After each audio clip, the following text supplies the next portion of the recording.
तो हम यहाँ केमिस्ट्री के ऑर्गेनिक केमिस्ट्री चैप्टर के कुछ और कंसेप्ट देख लेते हैं। पिछले वीडियो में हमने फ्यूजन ऑफ कोवैलेंट बॉन्ड पढ़ा था। फ्यूजन ऑफ कोवैलेंट बॉन्ड, जिसमें हमने पढ़ा था कि कोई भी कोवैलेंट बॉन्ड दो तरीके से टूट सकता है। एक है होमोलिटिक क्लीवेज और दूसरा है हेट्रोलिटिक क्लीवेज।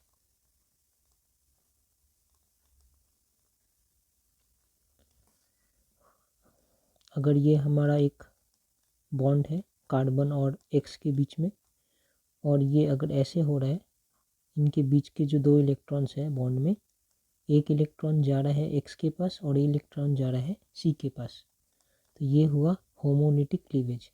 यहाँ पर ये सी के ऊपर एक इलेक्ट्रॉन ऐसे दिखाएंगे और एक्स के ऊपर एक इलेक्ट्रॉन, दोनों ही क्या है, दोनों ही न्यूट्रल है, और इसे हम फ्री रेडिकल कहते हैं। ये न्यूट्रल भी है एंड कॉल्ड फ्री रेडिकल्स। ठीक है। जब हेट्रोलिटिक क्लीवेज होता है तो यहाँ ले लेते हैं एक वाई है और एक सी के संग जेड है। ये हेट्रोलिटिक क्लीवेज कर रहे हैं। दो इलेक्ट्रॉन्स है बॉन्ड के बीच में, दोनों ही इलेक्ट्रॉन्स अगर उठकर वाई के पास चले गए, इसे डबल एरो से ऐसे हेड से दिखाते हैं, तब हमें क्या मिलेगा, सी का एक इलेक्ट्रॉन चला गया तो ये पॉजिटिव चार्ज हो जाएंगे H3, और वाई के पास एक इलेक्ट्रॉन ज़्यादा आ गया है तो ये नेगेटिव चार्ज हो जाएंगे। इसे हम कहते हैं कार्बो कैटायन, क्योंकि पॉजिटिव चार्ज है इसलिए कार्बो कैटायन। इस कार्बो कैटायन का हाइब्रिडाइजेशन क्या होता है, sp2 हाइब्रिडाइजेशन होता है। ये सब हमने पिछले वीडियो में पढ़ा था। अगर Z लेते हैं और Z में ऐसा क्लीवेज होता है कि दोनों इलेक्ट्रॉन्स उठकर कार्बन के पास चले आते हैं, तो ये भी एक हेट्रोलिटिक क्लीवेज है। यहाँ पर हमें H3C माइनस मिलेगा और C के पास दो फ्री इलेक्ट्रॉन्स होंगे, प्लस Z प्लस मिलेगा। इसे हम कहते हैं कार्बनायन, और ये sp3 हाइब्रिडाइज्ड होता है। और अगर स्टेबिलिटी की बात करें तो इनमें 3 डिग्री ज़्यादा स्टेबल है, फिर 2 डिग्री, फिर 1 डिग्री, और फिर मिथाइल रेडिकल। इनकी स्टेबिलिटी की बात करें तो ये भी में 3 डिग्री, फिर 2 डिग्री, फिर 1 डिग्री, और फिर मिथाइल कैटायन। और इनकी स्टेबिलिटी की बात करें कार्बनाइन की, तो इनमें सबसे ज़्यादा स्टेबल मिथाइल कैटायन है, मिथाइल एनायन है, उसके बाद 1 डिग्री है, फिर 2 डिग्री है, और फिर 3 डिग्री है। ये हुई स्टेबिलिटी की बात। आज हम यहाँ पढ़ेंगे सबस्ट्रेट क्या होता है और रिएजेंट क्या होते हैं और कितने तरीके के होते हैं। तो हम जब पिछली बार एक ऑर्गेनिक केमिस्ट्री में रिएक्शन की बात कर रहे थे, तो हमने कहा था कि जैसे कोई नॉर्मल इनऑर्गेनिक रिएक्शन होता है जहाँ पर एक ए है एक बी है, दोनों मिलकर सी और डी बनाते हैं, वहाँ पर हम ये ए और बी को कहते हैं रिएक्टेंट, और सी और डी को कहते हैं प्रोडक्ट। वैसा ही कुछ हमारे ऑर्गेनिक केमिस्ट्री में भी होता है, जहाँ पर एक को हम कहते हैं सबस्ट्रेट और एक को कहते हैं रिएजेंट। कई बार इसे अटैकिंग रिएजेंट भी कहते हैं, अटैकिंग रिएजेंट। और ये दोनों मिलकर एक इंटरमीडिएट प्रोडक्ट बनाते हैं।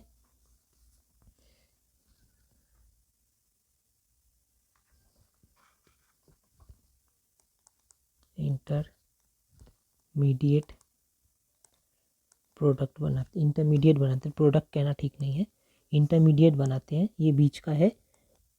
अभी या ये पूरे सबस्ट्रेट से प्रोडक्ट बने नहीं है, बीच में बन रहे हैं इन दी प्रोसेस, और ये बहुत अनस्टेबल होता है, अनस्टेबल, थोड़ी ही देर एग्जिस्ट करता है, फिर ये कन्वर्ट हो जाते हैं हमारे प्रोडक्ट में, और प्रोडक्ट के साथ हमें कुछ बाई प्रोडक्ट्स भी मिलते हैं।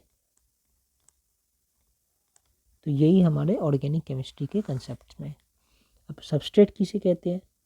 जब भी कोई बॉन्ड बनेगा या टूटेगा तो पहले क्या होंगे, सबस्ट्रेट, जो नए बॉन्ड बनेंगे उनमें जो कार्बन लेकर आ रहा है उसे हम सबस्ट्रेट कहते हैं।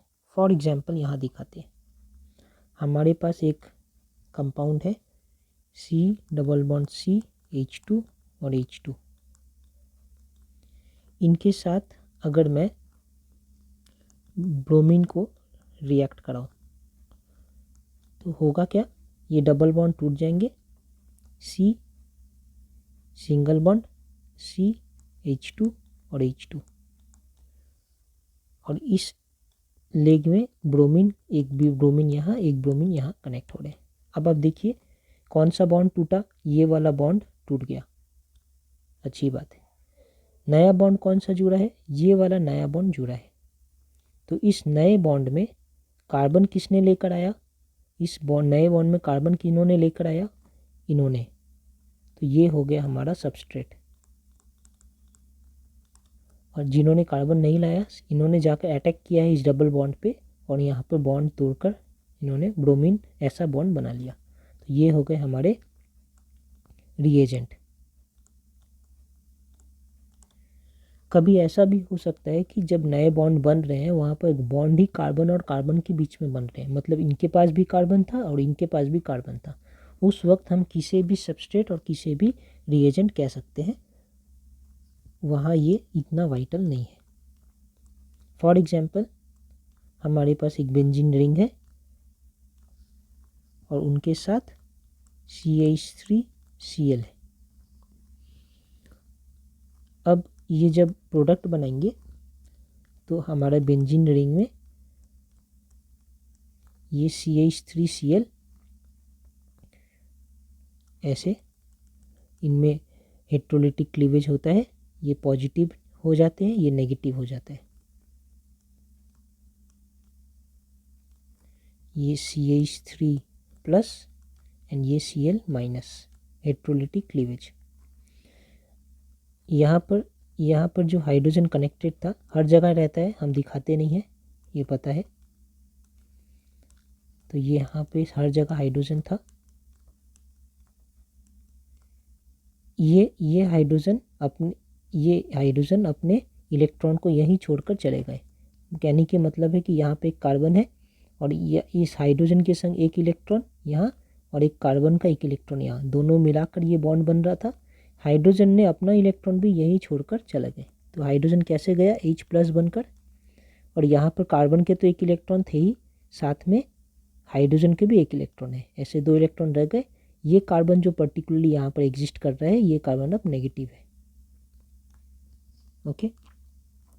और ये CH3 पॉजिटिव है, ये CH3 पॉजिटिव और ये कार्बन नेगेटिव दोनों आकर मिल जाते हैं यहाँ पर। तो यहाँ एक CH3 आके बैठ गया, CH3 वो पॉजिटिव था, ये कार्बन नेगेटिव और उनके पास 2 इलेक्ट्रॉन है, यही 2 इलेक्ट्रॉन मिलाकर यहाँ एक बॉन्ड बन गया और H अलग। ये Cl क्लोरीन और ये H फिर से मिलते हैं और मिलकर हमें HCl दे देते हैं, ठीक है। तो हमें क्या मिला, यहाँ पर एक नया बॉन्ड फॉर्म हुआ है जो कार्बन और कार्बन के बीच में है। तो इस समय हम किसे सबस्ट्रेट कहेंगे और किसे रिएक्टेंट कहेंगे, ये कोई इंटरकन्वर्टेबल है, किसे भी सबस्ट्रेट किसे भी रिएक्टेंट हम कह सकते हैं। तो यही कंसेप्ट है कि ऑर्गेनिक केमिस्ट्री में 2 मॉलिक्यूल रहेंगे, जिस मॉलिक्यूल में कार्बन बॉन्ड बनाने में दे रहा है, अपने कार्बन को दे रहा है, उसे हम सबस्ट्रेट कह देते हैं, और दूसरे वाले को अटैकिंग रिएजेंट। मेनली A और B मिलाकर रिएक्टेंट होंगे, यहाँ भी सबस्ट्रेट एंड अटैकिंग रिएजेंट मिलाकर रिएक्टेंट हो रहे हैं, या ये वाले और ये वाले मॉलिक्यूल मिलाकर रिएक्टेंट हो रहे हैं। अब इनमें से दोनों के पास कार्बन है तो मैं दोनों में से किसी को भी सबस्ट्रेट और किसी एक को रिएक्टेंट कह सकता हूँ। लेकिन अगर एक के पास ही कार्बन है तो वही पर्टिकुलरली सबस्ट्रेट होगा और दूसरे वाले रिएक्टेंट होंगे। और इस तरीके से हमारा रिएक्शन हो रहा है। बीच में कुछ इंटरमीडिएट प्रोडक्ट बने, जैसे मैंने यहाँ पर दिखाया, एक ये बेंजीन रिंग में एक नेगेटिव चार्ज आया और ये CH3+, ये एक पॉजिटिव, ये कार्बोकैटायन बन रहे हैं, ये कार्बो एनायन बन रहे हैं। ये कार्बोकैटायन एनायन आपस में जुड़कर फिर प्रोडक्ट बनाए। जब तक ये कार्बोकैटायन था और ये कार्बो एनायन थे ऐसे, तब तक ये इंटरमीडिएट स्टेट में थे, अनस्टेबल स्टेट में थे, फिर ये जुड़कर प्रोडक्ट बन गए। तो यही प्रोसेस से हमारा ऑर्गेनिक केमिस्ट्री में रिएक्शन चलते हैं। अब थोड़े और डिटेल में समझते हैं कि जो हमारे पास रिएजेंट होंगे या हमारा जो सबस्ट्रेट होगा, उनमें कब कैसे ये प्लस चार्ज माइनस चार्ज आएंगे, कब क्या होगा, वो थोड़ा और डिटेल में समझते हैं। इसके लिए हम समझते हैं कि न्यूक्लियोफाइल क्या है एंड इलेक्ट्रोफाइल क्या है।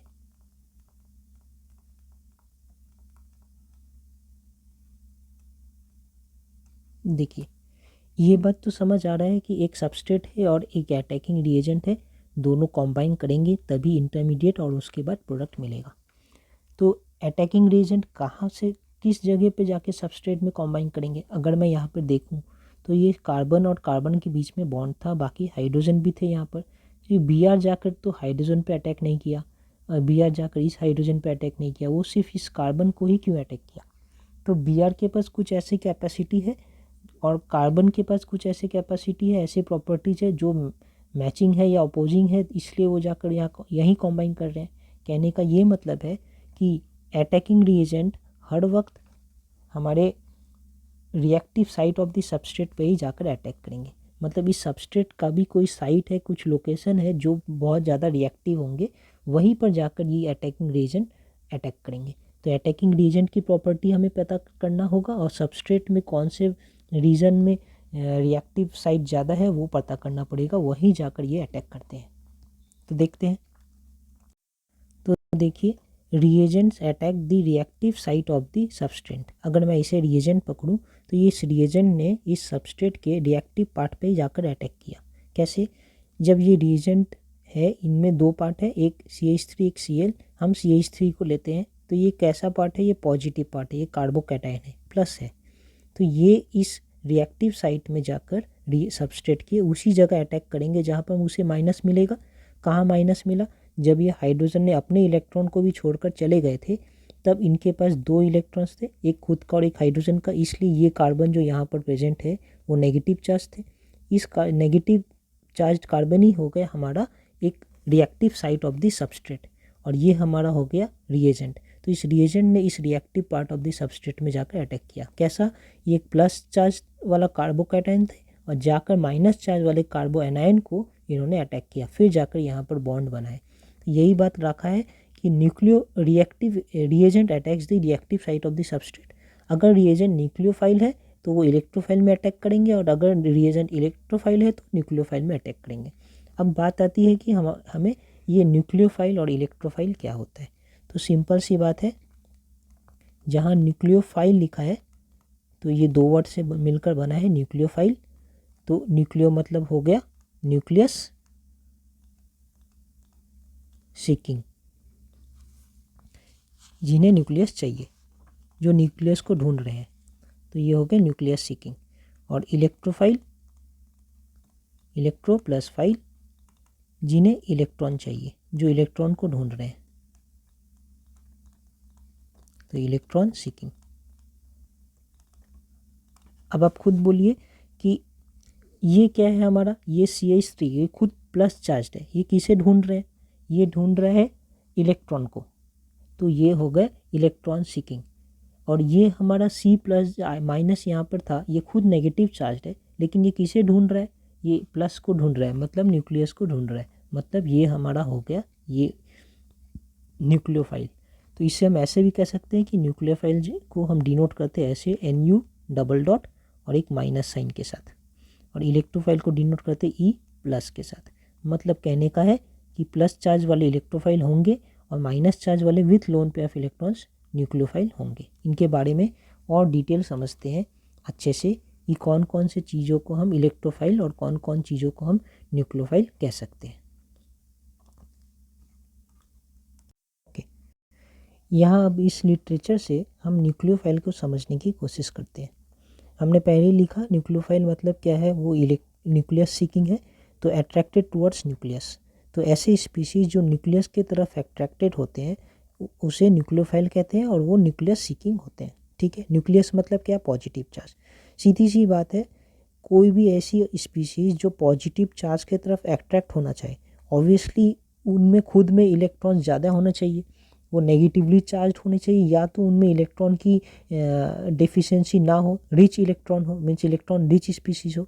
तो सीधी सी बात है, उन्हें ही हम न्यूक्लियोफाइल कहते हैं, जो इलेक्ट्रॉन रिच स्पीशीज है। कैसे? अब इलेक्ट्रॉन न्यूक्लियोफाइल का और क्या काम है, ये ऐसे रिएजेंट्स है that bring electron pair to the reactive site. मतलब कि जब रिएक्शन होगा तो बॉन्ड बनेगा।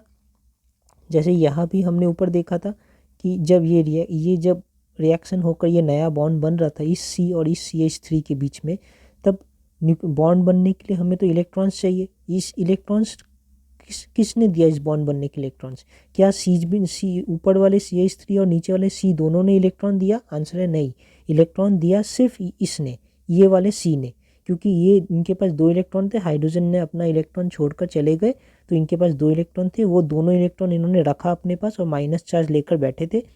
एक CH3 आया जिनके पास कोई भी इलेक्ट्रॉन नहीं है, इनके पास इलेक्ट्रॉन की कमी है, ये जब इनके पास आए और बॉन्ड बनाने के लिए यहाँ पर प्रेजेंट हुए, तो इलेक्ट्रॉन किन्होंने दिया बॉन्ड बनाने के लिए? इस C ने दिया। देयरफॉर ये C क्या है, ये एक न्यूक्लियोफाइल है, नेगेटिव चार्ज है, तभी तो वो इसे कर रहे हैं, न्यूक्लियस की तरफ अट्रैक्टेड है। न्यूक्लियोफाइल मतलब अट्रैक्टेड टुवर्ड्स न्यूक्लियस या पॉजिटिव चार्ज है। पॉजिटिव चार्ज कौन सा है, ये CH3 पॉजिटिव चार्ज है, तो ये इसकी तरफ अट्रैक्टेड है। अगर मैं इलेक्ट्रोफाइल की बात करूँ तो ये CH3 इलेक्ट्रोफाइल है, ये किसकी तरफ अट्रैक्टेड है, न्यूक्लियोफाइल की तरफ अट्रैक्टेड है। तो यही कह रहे हैं कि न्यूक्लियोफाइल वो है, वो रिएजेंट है दैट ब्रिंग्स इलेक्ट्रॉन पेयर, मतलब 2 इलेक्ट्रॉन देता है। जब भी बॉन्ड बन रहा है तो 2 इलेक्ट्रॉन चाहिए, दोनों ही इलेक्ट्रॉन ये न्यूक्लियोफाइल देंगे। तो ये हमारा जो C- था, इस C- ने ही ये दोनों इलेक्ट्रॉन दिया, तभी जाकर इस बेंजीन रिंग के साथ इस CH3 का बॉन्ड बना है। तो कह रहे हैं reagent that brings an electron pair to the reactive site. अब कौन सी reactive site? That is the electrophilic centre of the substrate. अब इस सबस्ट्रेट का इलेक्ट्रोफिलिक सेंटर कौन सा था? ये वाला सेंटर था, इलेक्ट्रोफिलिक सेंटर, मतलब ऐसे सेंटर जो इलेक्ट्रॉन्स की तरफ अट्रैक्टेड है। ठीक है ना, electrophilic centre of the substrate. ठीक है, sorry, electrophilic centre of the substrate मतलब ऐसे सेंटर जहाँ पे इलेक्ट्रॉन की मात्रा ज़्यादा है, वो इलेक्ट्रोफिलिक सेंटर होगा।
अब हम यहाँ इलेक्ट्रोफाइल्स के बारे में पढ़ लेते हैं। पहले लिख रहे हैं इलेक्ट्रोफाइल्स अट्रैक्ट टुवर्ड्स इलेक्ट्रॉन। तो जो इलेक्ट्रॉन की तरफ से अट्रैक्ट होंगे, जो इलेक्ट्रॉन सीकिंग होंगे, उसे हम इलेक्ट्रोफाइल कहते हैं। इसलिए ये कौन अट्रैक्ट होंगे इलेक्ट्रॉन की तरफ, जो खुद पॉजिटिव चार्ज होंगे या जिनमें इलेक्ट्रॉन की कमी होंगी, तो इसलिए इसे हम E+ से डिनोट करते हैं। Reagent that takes away electron pair from the reactive site that is the nucleophilic centre of the substrate, उसे हम इलेक्ट्रोफाइल कहते हैं। यहाँ पर समझते हैं, जैसे हमने पहले लिया था एक बेंजीन रिंग है और उसके साथ CH3Cl है। ये CH3Cl के बीच में जो डबल ये बॉन्ड है C, ये बेसिकली बॉन्ड C और Cl के बीच में है। इस बॉन्ड में जो दो इलेक्ट्रॉन है, दोनों इलेक्ट्रॉन क्लोरीन के पास चला गया, मतलब कि ये हेट्रोलिटिक बॉन्ड क्लीवेज हुआ है। तो क्लोरीन नेगेटिव चार्ज हो गए हैं और CH3 का जो C है वो पॉजिटिव चार्ज हो गया, क्योंकि इनका भी इलेक्ट्रॉन किसने ले लिया, क्लोरीन ने ले लिया। अब ये पॉजिटिव चार्ज है तो ये इलेक्ट्रोफाइल बन रहे हैं। यहाँ क्या हो रहा है, यहाँ पे हो रहा है इस कार्बन के साथ ये हाइड्रोजन बॉन्डेड था और बीच में दो इलेक्ट्रॉन्स थे। हाइड्रोजन ने अपना ही इलेक्ट्रॉन यहाँ छोड़कर वो बिना इलेक्ट्रॉन के बाहर चले गए, तो ये H+ बनकर बाहर चले गए। अब इस कार्बन जो यहाँ पर था उसे मैं रेड कलर से दिखा रहा हूँ। इस कार्बन के पास अपने एक इलेक्ट्रॉन तो है ही और हाइड्रोजन के भी एक इलेक्ट्रॉन है, मतलब दो इलेक्ट्रॉन अभी इस कार्बन के पास हो गए हैं। साथ में जो बॉन्ड बना है पहले से वो तो है ही। तो अगर मैं इस कार्बन को देखूं तो दो रेड इलेक्ट्रॉन्स इनके हैं, प्लस दो इलेक्ट्रॉन्स इधर पे इस बॉन्ड के लिए और एक इलेक्ट्रॉन इधर पे इस बॉन्ड के लिए। टोटल 5 इलेक्ट्रॉन है इस कार्बन के पास। होने कितने चाहिए थे इनके पास, टोटल खुद के इलेक्ट्रॉन 4 होने चाहिए थे, तब ये न्यूट्रल रहता, लेकिन इनके पास 5 इलेक्ट्रॉन हो गए इसलिए नेगेटिव चार्ज हो गए।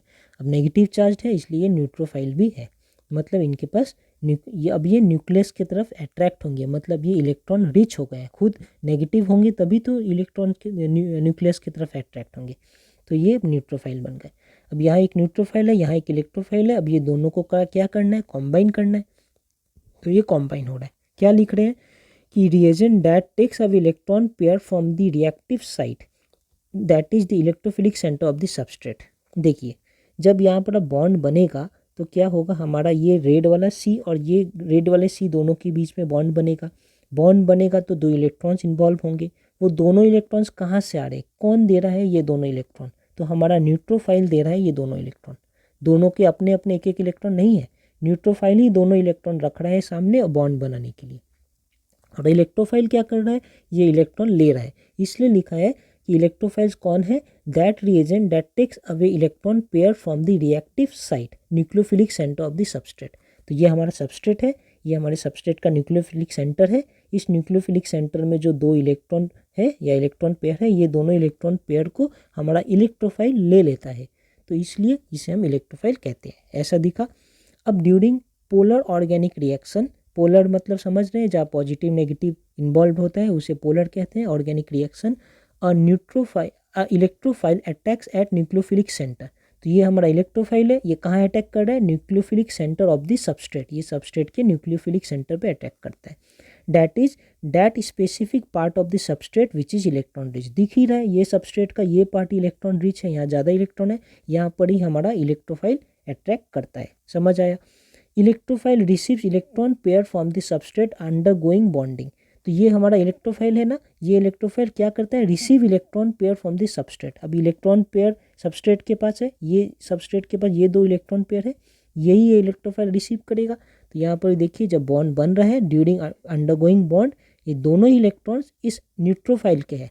न्यूट्रोफाइल का काम है इलेक्ट्रॉन देना बॉन्ड बनाने के लिए, और इलेक्ट्रोफाइल का काम है इलेक्ट्रॉन लेना बॉन्ड बनाने के लिए। तो ये सारी बातें यहाँ पर लिखी है। फिर ये H+ और Cl भी आपस में जुड़ के HCl बनता है। तो इस प्रोसेस से हमारा एक रिएक्शन कंप्लीट हुआ।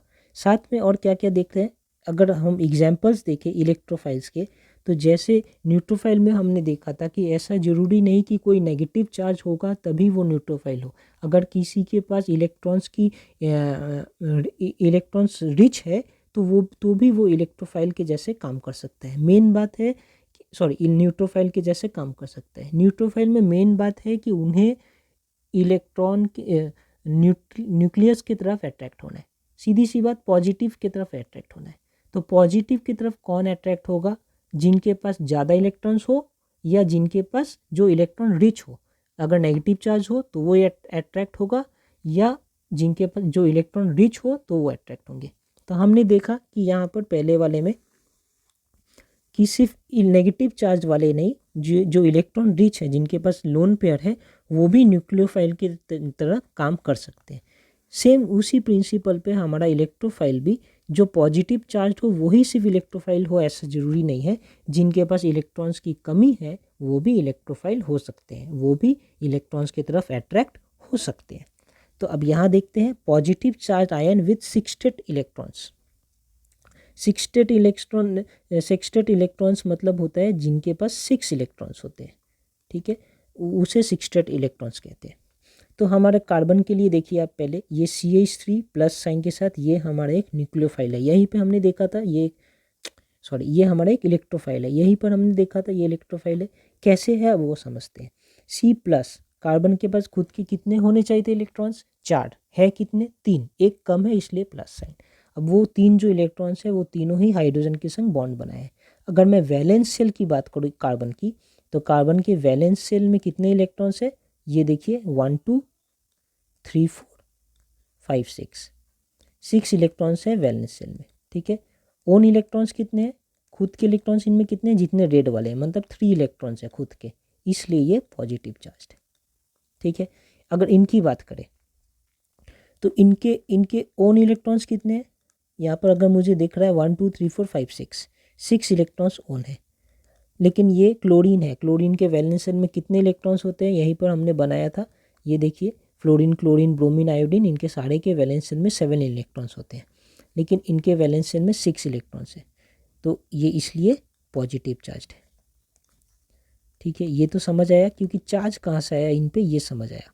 अब वैलेंस शेल की बात करें, इनके वैलेंस शेल में कितने इलेक्ट्रॉन्स हैं, तो आप देखिए इनके वैलेंस शेल में होने चाहिए थे 6 इलेक्ट्रॉन्स, देखिए 1 2 3 4 5 6, 7वां इलेक्ट्रॉन कहाँ गया, किसी ने लेकर चलेगा, इसलिए तो ये पॉजिटिव चार्ज है। तो इनके वैलेंस शेल में भी 6 इलेक्ट्रॉन्स हैं, ठीक है, इसलिए ये positive charge ion with 6 state electrons जो होते हैं वो इलेक्ट्रोफाइल के जैसे काम करते हैं। तो हमारा ये एक इलेक्ट्रोफाइल का एग्जाम्पल है, चार्ज इलेक्ट्रोफाइल, और ये भी एक चार्ज इलेक्ट्रोफाइल का एग्जाम्पल है।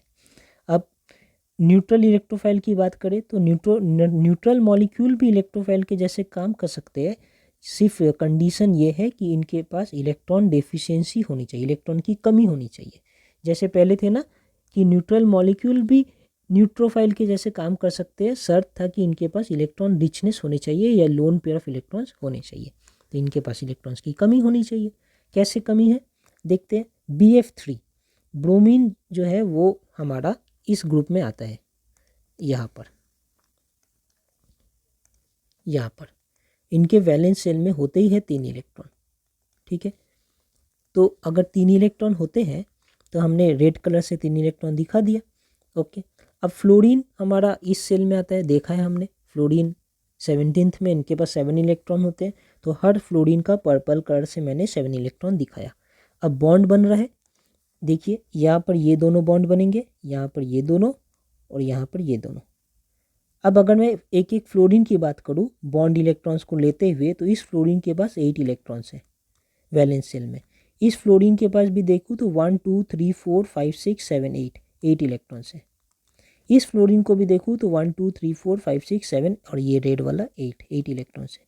लेकिन मैं अगर इस ब्रोमीन की बात करूँ तो इनके पास 1 2 3 4 5 6 इलेक्ट्रॉन्स है ना, तो ये फिर इलेक्ट्रॉन डेफिशिएंसी है, इनका ऑक्टेट अभी भी कंप्लीट नहीं हुआ। जैसे इनका ऑक्टेट कंप्लीट नहीं हुआ था, इनका भी नहीं हुआ था, इनका भी नहीं हुआ। इनके वैलेंस शेल में कितने इलेक्ट्रॉन्स है, इसलिए रेड बनाया हूँ क्योंकि ये रेड वाला ही इलेक्ट्रोफाइल है। यहाँ पे ये बी इलेक्ट्रोफाइल है, एफ इलेक्ट्रोफाइल नहीं है, बी इलेक्ट्रोफाइल है। यहाँ पर ये सारे रेड वाले इलेक्ट्रोफाइल है। तो ये इनके वैलेंस शेल में कितने इलेक्ट्रॉन्स है, 6 इलेक्ट्रॉन्स है, लेकिन इनमें कोई चार्ज नहीं है, ओके। क्योंकि इनका ओन इलेक्ट्रॉन्स कितना है, ओन इलेक्ट्रॉन्स 3 है, और होने भी चाहिए थे 3, इसलिए ये न्यूट्रल है। कार्बन की बात करो, यहाँ पर देखिए CR3 और ये X, और C और X के बीच में बॉन्ड है, ये न्यूट्रल मॉलिक्यूल है। C कार्बन के 4 इलेक्ट्रॉन्स होने चाहिए थे, 4 इलेक्ट्रॉन्स है। ये हमारा रेडिकल है, R स्टैंड्स फॉर, सॉरी ये हमारा एल्काइल ग्रुप है, R stands for alkyl group. तो एल्काइल ग्रुप ने भी अपना एक इलेक्ट्रॉन यहाँ रखा है, तो यहाँ पर कार्बन ने इनके संग भी बॉन्ड बनाया, इनके संग भी बॉन्ड बनाया, इनके संग भी बॉन्ड बनाया। अब यहाँ आते हैं, यहाँ क्या प्रॉब्लम हुआ, क्योंकि ये X हेलोजन है, यहाँ पे मैं लिख देता हूँ कि R stands for alkyl group and X stands for halogen. तो क्योंकि ये X हेलोजन है, इनका इलेक्ट्रोनेगेटिविटी C से कार्बन से बहुत ज़्यादा है, तो ये दोनों इलेक्ट्रॉन ही X अपने तरफ ले लेंगे, ज़्यादा करके अपने तरफ इलेक्ट्रॉन ले लेंगे X। जब दोनों इलेक्ट्रॉन X अपने तरफ ले लेंगे तब कार्बन की सोचिए क्या होगी। कार्बन के ऊपर पार्शियली पॉजिटिव चार्ज आ जाएगा, ले लेंगे मतलब कि अपने तरफ अट्रैक्ट करके रख लेंगे। पूरा ही लेकर चले जाएंगे तो कार्बन C+ हो जाएगा, फिर तो ये प्लस आना चाहिए था यहाँ पर, लेकिन ऐसा नहीं है, सिर्फ अपने तरफ ज़्यादा ले लिया है, तो पार्शियल पॉजिटिव चार्ज हो गया है और हमारे X के ऊपर पार्शियल नेगेटिव चार्ज। इस हाल में अब ये जो C हमारा है, ये एक इलेक्ट्रोफिलिक सेंटर की जैसा काम करेगा जहाँ पर इलेक्ट्रॉन डेफिशिएंसी है। ओके, सो ये C हमारा एक इलेक्ट्रोफाइल के जैसा काम करेगा। ओके, और अगर ये ले भी लेता तब हम देखते कि 1 2 3 4 5 6 इलेक्ट्रॉन्स फिर से इनके वैलेंस शेल में हो जाते। पूरा नहीं लिया है लेकिन ले लेता तो हो जाते ऐसे, इसलिए एक डाइपोल टाइप का यहाँ पर हमारे इस बॉन्ड के बीच में बना है। इसे कह सकते हैं पार्शियल पॉजिटिव और इसे पार्शियल नेगेटिव। तो हमारा ये C जो है इलेक्ट्रोफाइल काम कर रहा है। यहाँ पर भी सेम प्रिंसिपल है, अगर आप देखें तो ये C जो है, ये C ये पार्शियल पॉजिटिव है, और कौन सा पार्शियल नेगेटिव है, ये हमारा ऑक्सीजन पार्शियल नेगेटिव है। कैसे काम कर रहा है, इस C के पास 4 इलेक्ट्रॉन है, रेड कलर से हमने दिखाया है। ये CH3 का एक CH3 का जो C है इन्होंने एक इलेक्ट्रॉन दिया है, इसलिए पर्पल कलर से है। यहाँ पर एक बॉन्ड बना, यहाँ हाइड्रोजन के संग C का एक बॉन्ड है, ये कुछ नहीं बेसिकली एक एल्डिहाइड है, आपको पता है। और यहाँ पर डबल बॉन्ड है ऑक्सीजन के साथ, तो यहाँ डबल बॉन्ड हमारा ऑक्सीजन के साथ। तो अब ये C को देखो तो 1 2 3 4 5 6 7 8, ये इनके वैलेंस शेल में 8 इलेक्ट्रॉन्स है। और अगर मैं ऑक्सीजन की बात करूँ तो इनके भी 1 2 3 4 5 6 7 8, इनके वैलेंस शेल पे 8 इलेक्ट्रॉन्स है। कोई भी चार्ज्ड न्यूक्लियस या चार्ज्ड एटम यहाँ पर नहीं है, लेकिन सेम प्रिंसिपल कि electronegativity of oxygen is much more compare to that of carbon. So ये दोनों इलेक्ट्रॉन्स ऑक्सीजन की तरफ ज़्यादा खींचे चले जाते हैं compare to that of carbon. तो फिर कार्बन भी पॉजिटिव चार्ज आ जा रहा है स्लाइटली। ऐसा लिख सकते हैं कि कार्बन डबल बॉन्ड O है, एक तरफ H है और दूसरी तरफ CH3 है। तो ये ये C पार्शियली पॉजिटिव है और ऑक्सीजन पार्शियली नेगेटिव है, और डाइपोल मूवमेंट है ऐसा इस डायरेक्शन में। यहाँ भी डाइपोल मूवमेंट है ऐसा इस डायरेक्शन में। जो प्लस साइड है उस वहाँ पे पीछे में एक प्लस बना देते हैं और माइनस साइड में एक एरो देते हैं, ये डाइपोल मूवमेंट का साइन है। तो यहाँ भी हमारा ये जो ये कार्बन है, this carbon is acting as a electrophile, क्योंकि इनके पास क्या है, चार्ज तो नहीं है लेकिन इलेक्ट्रॉन की डेफिशिएंसी हो गई है। क्यों? क्योंकि ऑक्सीजन ने इनका इलेक्ट्रॉन अपनी तरफ अट्रैक्ट कर लिया। वो क्यों किया? क्योंकि ऑक्सीजन की इलेक्ट्रोनेगेटिविटी कार्बन से ज़्यादा है। यहाँ पर भी एल्काइल हेलोजन की इलेक्ट्रोनेगेटिविटी कार्बन से ज़्यादा है।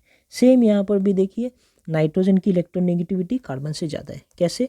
ये देखिए पीरियोडिक टेबल, यहाँ पर इलेक्ट्रोनेगेटिविटी इस डायरेक्शन में बढ़ता है, इंक्रीज होता है। तो अब देखिए कार्बन से पहले हेलोजन के बारे में किया, उनका भी इलेक्ट्रोनेगेटिविटी ज़्यादा है कार्बन से। ऑक्सीजन के बारे में किया, उनका भी ज़्यादा है। नाइट्रोजन के बारे में किया, उनका भी ज़्यादा है कार्बन से। तो ये सारे कार्बन की इलेक्ट्रोनेगेटिविटी ज़्यादा है। लिख देता हूँ इलेक्ट्रोनेगेटिविटी इंक्रीजेस है, एरो से तो पता चल रहा है। तो इस इधर यहाँ पे भी सेम केस है। इस कार्बन के पास 4 इलेक्ट्रॉन्स है, 1 इलेक्ट्रॉन इन्होंने इनके संग बॉन्ड बनाया है, 3 इलेक्ट्रॉन इन्होंने इनके संग बॉन्ड बनाया है, लेकिन ये तीनों ही इनकी इलेक्ट्रोनेगेटिविटी ज़्यादा है, तो इधर प्लस इधर माइनस, ये पार्शली प्लस हो रहा है, ये पार्शली माइनस हो रहा है।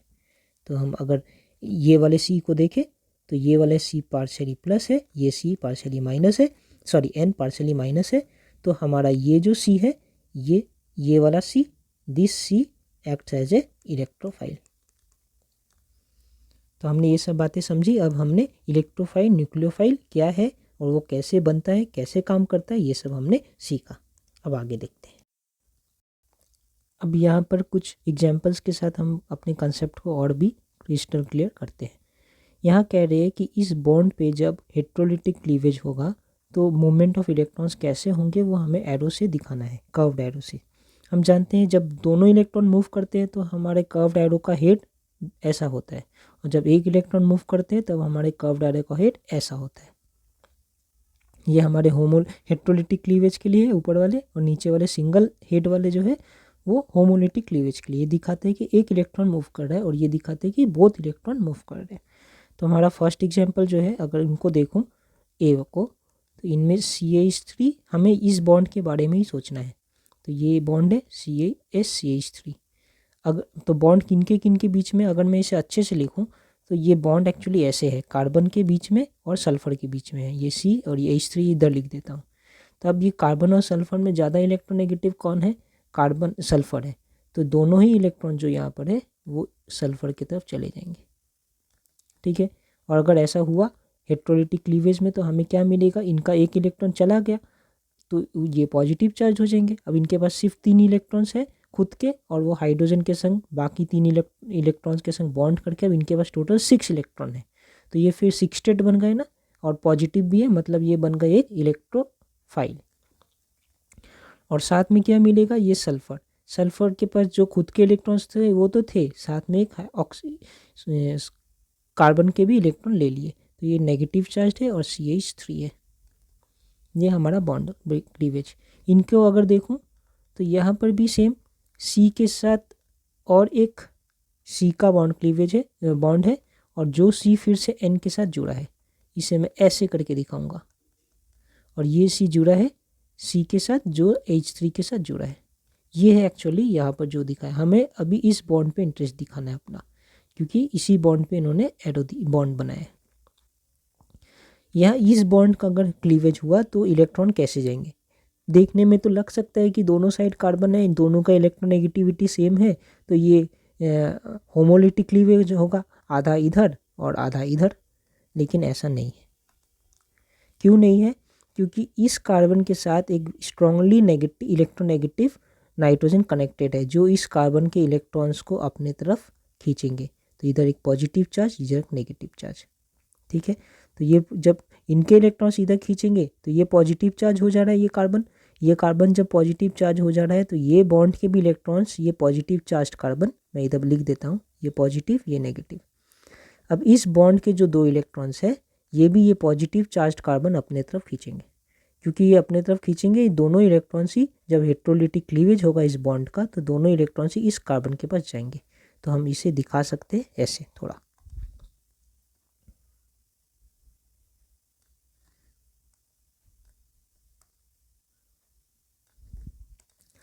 इस केस में अब ये दोनों इलेक्ट्रॉन्स यहाँ से उठकर इस कार्बन के पास जाएंगे, तो हमें क्या मिलेगा, हमें मिलेगा एक यहाँ पर,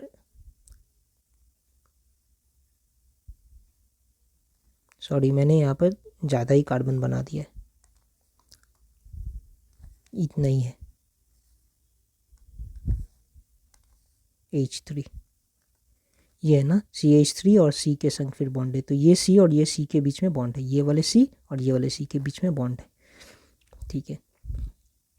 तो ये बॉन्ड के कार्बन इधर चले जाएंगे, तो हमें मिलेगा एक C प्लस H3, ये वाले पार्ट, इतना पार्ट, और एक ये मिलेगा साथ में प्लस CN माइनस।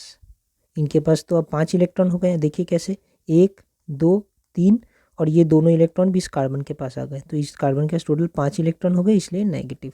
इस कार्बन पास क्या है, ये इलेक्ट्रॉन तो गया, इस कार्बन के पास इनके खुद के 3 इलेक्ट्रॉन्स हैं जिनके साथ इन्होंने हाइड्रोजन के संग बॉन्ड बनाए, तो 3 इलेक्ट्रॉन कार्बन के खुद के और 3 इलेक्ट्रॉन हाइड्रोजन के, टोटल 6 इलेक्ट्रॉन।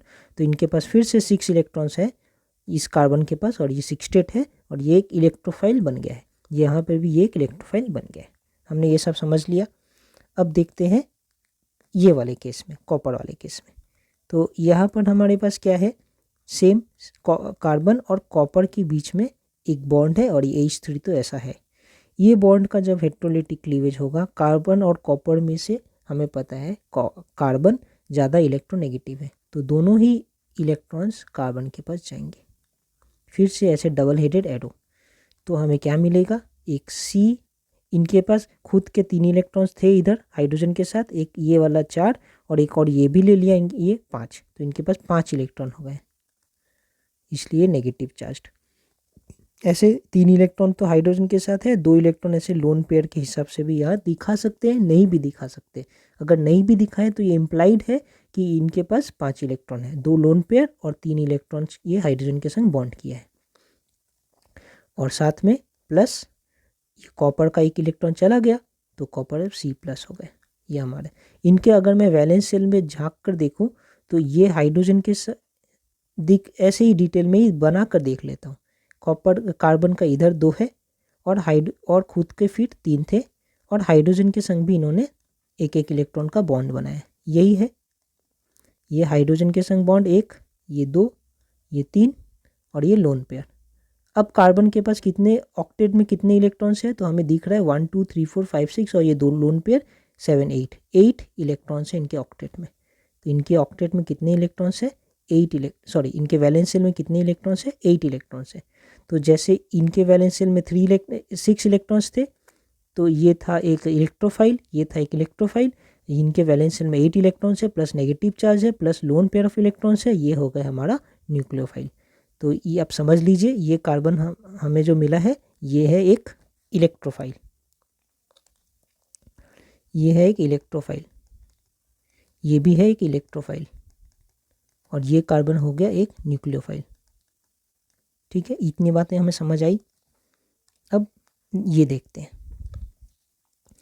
कि इनमें अब हमें ये ढूंढना है कि कौन सा इलेक्ट्रोफाइल है और कौन सा न्यूट्रोफाइल है। तो सीधी सी बात है, ज़्यादा नहीं सोचना है। जब भी नेगेटिव चार्ज रहेगा किसी भी मतलब स्पीसीज़ के ऊपर तो वो न्यूक्लियोफाइल हो जाएंगे। तो यहाँ पर देखिए ये न्यूक्लियोफाइल का सिंबल होता है ऐसा। अब न्यूक्लियोफाइल कौन कौन से हैं, इनके पास नेगेटिव चार्ज है, ये न्यूक्लियोफाइल है नंबर 1। इनको छोड़ देते हैं, बाद में देखेंगे। नंबर 3 ये भी नेगेटिव चार्ज है, न्यूक्लियोफाइल। नंबर 7 ये भी नेगेटिव चार्ज है, न्यूक्लियोफाइल। हो गए न्यूक्लियोफाइल। इलेक्ट्रोफाइल के बारे में सोचे तो इलेक्ट्रोफाइल ये पॉजिटिव चार्ज है मतलब कि ये इलेक्ट्रोफाइल है। यहाँ पर भी C के ऊपर पॉजिटिव चार्ज है मतलब ये इलेक्ट्रोफाइल है। और ये नाइट्रो के ऊपर भी पॉजिटिव चार्ज है, ये इलेक्ट्रोफाइल है। हमारे पास क्या बच गए हैं, एक ये BF3 रह गया है क्योंकि इन पे कोई चार्ज नहीं था और एक ये रह गया, इनके पास कोई चार्ज नहीं था। इनको डिटेल में थोड़ा स्टडी करते हैं। BF3 हमने पहले भी पढ़ा, इनके पास खुद के 3 इलेक्ट्रॉन्स हैं और फ्लोरीन के पास 7 इलेक्ट्रॉन्स है। तो ये फ्लोरीन और इनके साथ एक बॉन्ड इधर, सेम यहाँ भी और सेम यहाँ भी फ्लोरीन का 7 इलेक्ट्रॉन्स और इनके संग बॉन्ड। तो हम देखेंगे ये जब बॉन्ड बनेगा तो फ्लोरीन के पास 8 इलेक्ट्रॉन्स होंगे, इनके पास 8 इलेक्ट्रॉन्स, इनके पास 8 इलेक्ट्रॉन्स, इस फ्लोरीन के पास भी 8 इलेक्ट्रॉन्स। लेकिन इस ब्रोमीन की अगर बात करूँ तो इनके पास 1 2 3 4 5 6 इलेक्ट्रॉन्स है। तो 6 इलेक्ट्रॉन्स इनके पास है मतलब 6 स्टेट है, 6 स्टेट इलेक्ट्रॉन्स। और इलेक्ट्रॉन की डिफिशियंसी है, इनका ऑक्टेट कंप्लीट नहीं हुआ है तो ये हो गए इलेक्ट्रॉन की कमी है ना, तो इलेक्ट्रॉन की तरफ अट्रैक्ट होंगे। तो ये है इलेक्ट्रोफाइल, ये खुद पॉजिटिव के जैसा काम करे या इलेक्ट्रॉन की तरफ अट्रैक्ट होंगे। तो हमारा नंबर 2 जो है BF3 ये इलेक्ट्रोफाइल है। अब इनकी बात करें तो इनमें देखो क्या नाइट्रोजन का होता कितना है, 5 इलेक्ट्रॉन्स होते हैं इनके वैलेंस शेल में। देखिए CH3 3 CH3 है कनेक्टेड, तो यहाँ पर एक C कनेक्टेड है H3 के साथ, यहाँ पर एक C कनेक्टेड है H3 के साथ, यहाँ पर एक C कनेक्टेड है H3 के साथ और 2 लोन पेयर है। जब ये बॉन्ड बन गया, अब अगर मैं ऑक्सीजन नाइट्रोजन के ऊपर देखूं तो 1 2 3 4 5 6 7 8 इनका 8 इलेक्ट्रॉन्स है, इनका ऑक्टेट कंप्लीट है। और साथ में क्या है, इनके पास एक लोन पेयर है। देखिए ये है इनका लोन पेयर, क्योंकि ये लोन पेयर है, लोन पेयर ऑफ इलेक्ट्रॉन्स, ये कहीं भी इलेक्ट्रॉन अगर ज़रूरत हो तो दे सकते हैं। इनके पास फ्री इलेक्ट्रॉन्स है, ये इलेक्ट्रॉन रिच स्पीसीज़ है। तो जो इलेक्ट्रॉन रिच स्पीसीज होते हैं वो न्यूक्लियस की तरफ अट्रैक्ट होते हैं, पॉजिटिव की तरफ अट्रैक्ट होते हैं, और जो पॉजिटिव की तरफ अट्रैक्ट होते हैं उसे हम न्यूक्लियोफाइल कहते हैं। देयरफॉर हमारा नंबर 4 भी न्यूक्लियोफाइल है। Okay, identify electrophilic centre. Electrophilic centre मतलब कैसा सेंटर हुआ, जो थोड़ा पॉजिटिव चार्ज होगा। हमेशा याद रखना इलेक्ट्रोफिलिक ये सब पॉजिटिव की तरफ दिखा रहे हैं, न्यूक्लियोफाइल न्यूक्लियोफिलिक सब नेगेटिव की तरफ दिखा रहे हैं। तो ये इलेक्ट्रोफिलिक सेंटर हमें ढूंढना है। कहाँ पर इस पूरे मॉलिक्यूल में इलेक्ट्रोफिलिक सेंटर कहाँ है। तो नंबर 1 को अगर मैं देखूँ कैसे बॉन्ड बन रहा है, सी का बॉन्ड बन रहा है एक सी के साथ, और फिर डबल बॉन्ड बन रहा है ऑक्सीजन के साथ, और एक सिंगल बॉन्ड हाइड्रोजन के साथ, और इस सी का बॉन्ड बन रहा है हाइड्रोजन के साथ, ऐसा।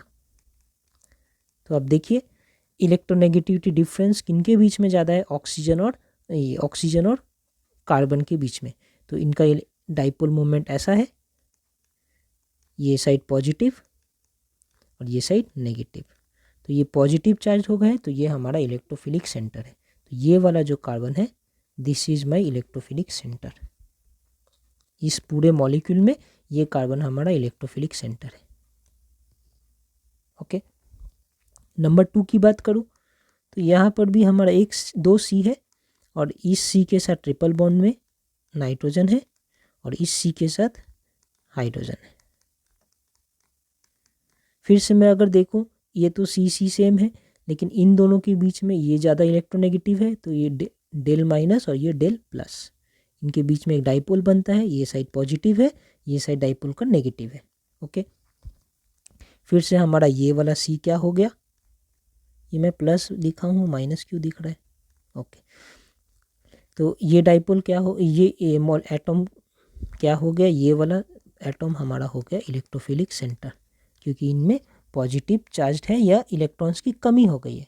इनके इलेक्ट्रॉन्स को नाइट्रोजन ने अपने तरफ ज़्यादा कर अट्रैक्ट कर लिया है। इनकी बात करूँ तो सेम है, सी के साथ हमारा 3 हाइड्रोजन है और एक हेलोजन ग्रुप है आयोडीन। तो आयोडीन की इलेक्ट्रोनेगेटिविटी हमें पता है कार्बन से ज़्यादा है, तो ये फिर से अपने तरफ इलेक्ट्रॉन को अट्रैक्ट कर लेंगे, इस साइड पॉजिटिव इस साइड नेगेटिव। तो जब भी ऐसा एरो बनाते हैं ना, तो इधर पॉजिटिव इधर नेगेटिव, तो ये हमारा स्लाइटली पॉजिटिव साइड है और ये हमारा स्लाइटली नेगेटिव साइड है। अब यहाँ पर हमारा कार्बन है, यहाँ पर हमारा आयोडीन है, इतनी सी बात है। तो यहाँ पर ये और यहाँ पर ये, क्योंकि ये कार्बन पॉजिटिव हो गया थोड़ा, तो ये हमारा हो गया इलेक्ट्रोफिलिक सेंटर, ये कार्बन इलेक्ट्रोफिलिक सेंटर। ओके, अब हम यहाँ और एक छोटे से बात समझ लेते हैं, जिसे कहते हैं कि स्ट्रॉन्ग इलेक्ट्रोफाइल वीक इलेक्ट्रोफाइल क्या है, किसे कहते हैं, या स्ट्रॉन्ग न्यूक्लियोफाइल वीक न्यूक्लियोफाइल किसे कहते हैं। तो एक हमारे पास न्यूक्लियोफाइल है, समझते हैं कि एक न्यूक्लियोफाइल है जो हमने एग्जाम्पल में भी लिया था OH माइनस, और एक न्यूक्लियोफाइल है H2O। यहाँ पर हमने एग्जाम्पल में लिया था कि ये दोनों ही न्यूक्लियोफाइल है। देखिए थोड़ी देर पहले ये न्यूक्लियोफाइल के एग्जाम्पल में ये हमने न्यूक्लियोफाइल पढ़ा, यहाँ पर लिया कि OH माइनस भी एक न्यूक्लियोफाइल है और H2O भी एक न्यूक्लियोफाइल है। अब इन दोनों में स्ट्रॉन्ग न्यूक्लियोफाइल कौन से है, ये कैसे समझेंगे। तो यहाँ पर देखते हैं स्ट्रॉन्ग न्यूक्लियोफाइल और वीक न्यूक्लियोफाइल के बारे में थोड़ा। स्ट्रॉन्ग एंड वीक न्यूक्लियोफाइल, जिसे हम न्यूक्लियोफिलिसिटी भी कहते हैं,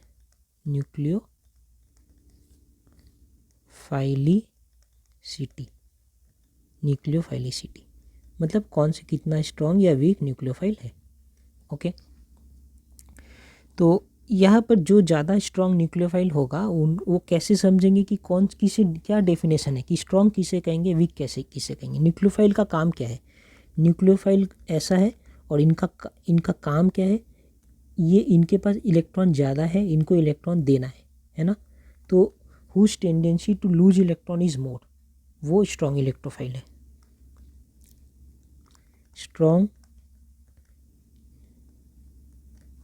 न्यूक्लियोफाइल है।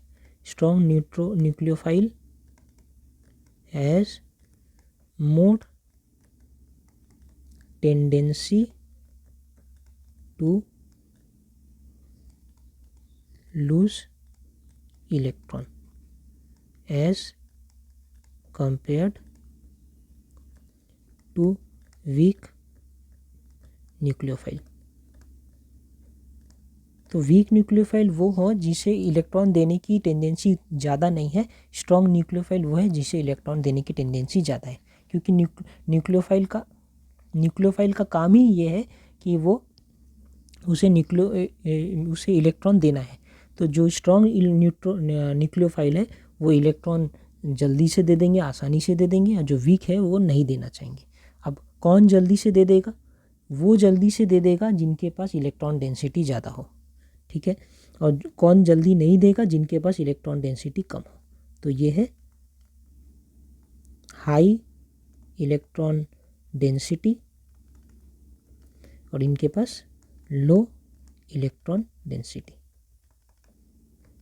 अब इन दोनों के कंपैरिजन को करते हैं।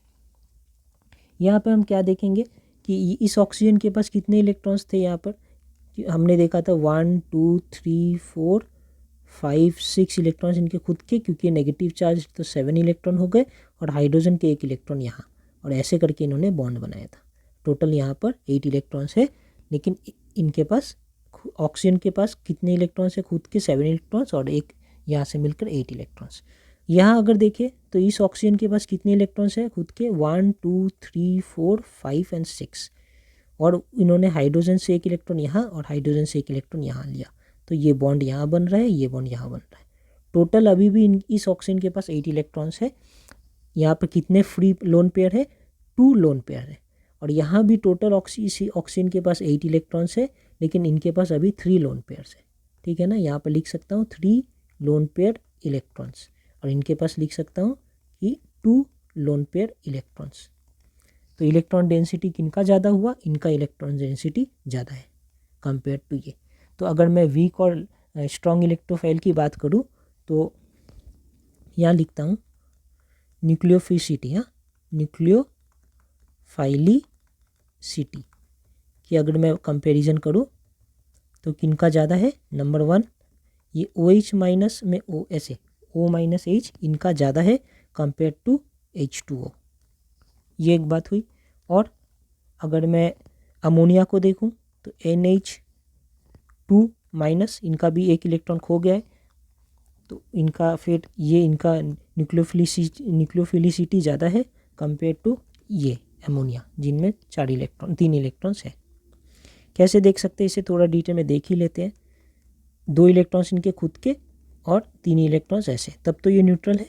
साथ में हाइड्रोजन अपना अपना 1 इलेक्ट्रॉन लेकर आया है, ठीक है। ऐसा हाइड्रोजन और ऐसा हाइड्रोजन। अभी भी इस नाइट्रोजन के पास 8 इलेक्ट्रॉन्स है और 2 लोन पेयर है। कितने लोन पेयर है? 2 लोन पेयर इलेक्ट्रॉन्स। ये अमोनिया हमने बनाया। अब अगर ये बनाओ NH2 माइनस, तो ये क्या है? सबसे पहले इनके पास कितने इलेक्ट्रॉन्स होंगे? 6 इलेक्ट्रॉन, क्योंकि माइनस है। तो 1 2 3 4 5 6 इलेक्ट्रॉन्स मैंने बनाया। हाइड्रोजन 2 है, एक हाइड्रोजन अपने इलेक्ट्रॉन यहाँ लिख कर आए, एक हाइड्रोजन यहाँ अपने इलेक्ट्रॉन लिख के आए, इन्होंने 2 बॉन्ड बना दिया बाकी सा, और ये नेगेटिव चार्ज एक लगा देता हूँ। अब इनके पास लोन पेयर, इस नाइट्रोजन के पास अभी भी टोटल 8 इलेक्ट्रॉन्स है, 1 2 3 4 5 6 7 8, यहाँ भी 8 थे, यहाँ भी 8, लेकिन इनके पास लोन पेयर कितना है? इनके पास अब 2 लोन पेयर इलेक्ट्रॉन्स है। और ये गलती हो गया, यहाँ पर 1 लोन पेयर इलेक्ट्रॉन है, मैं 2 लोन पेयर लिख दिया हूँ। इलेक्ट्रॉन्स 2 है, लेकिन पेयर अगर देखूँ तो 1 लोन पेयर इलेक्ट्रॉन्स है। तो यहाँ पे इलेक्ट्रॉन डेंसिटी किनका ज़्यादा हुआ? फिर ये वाले नाइट्रोजन का इलेक्ट्रॉन डेंसिटी इनसे ज़्यादा है। तो न्यूक्लियोफिलिसिटी या टेंडेंसी टू गिव इलेक्ट्रॉन या लूज इलेक्ट्रॉन इनका ज़्यादा है कंपेयर टू ये। तो ये सब भी हम समझ रहे हैं।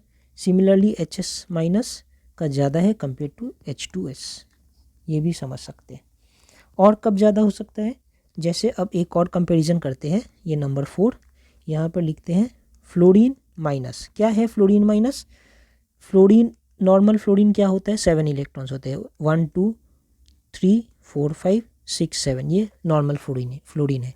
फ्लोरीन माइनस कर दूंगा तो इनमें 1 इलेक्ट्रॉन और आ जा रहा है, 1 2 3 4 5 6 7 8, ये हमारा फ्लोरीन माइनस, ठीक है। तो इनमें भी टोटल 8 इलेक्ट्रॉन्स है। साथ में मैं बना भी देता हूँ, चलिए 1 2 3 4 5 6 7 8 हो गए। फिर उसके बाद है क्लोरीन माइनस।